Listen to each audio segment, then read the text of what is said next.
Just prior to midnight on the 4th of August 1914, the government of Great Britain declared war on Germany.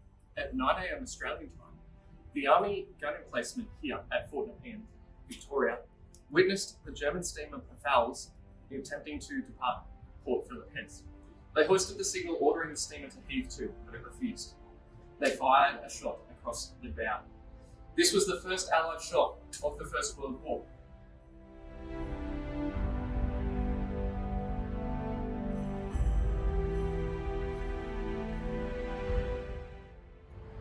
On that cold winter's morning, the deafening roar of the waves at the base of the cliffs was drowned out by this gun, roaring out across the bay at that steamer.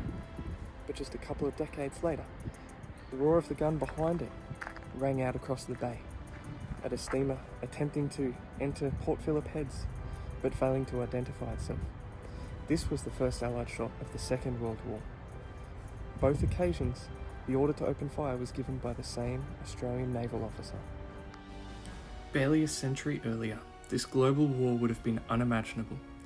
In the last 100 years, the Prussian states had joined to form the nation of Germany, and nationalism was on the rise across Europe. The First World War saw weapons of unprecedented destructive power deployed on the battlefield. Yet, as the war drew to a close, a new enemy, the Spanish influenza, presented itself.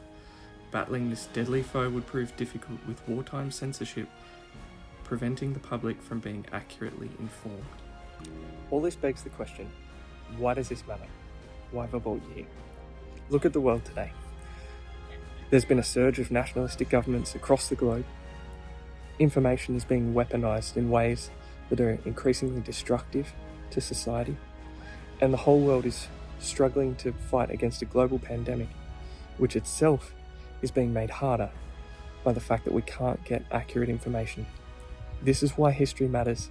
This is the contribution that history can make to society.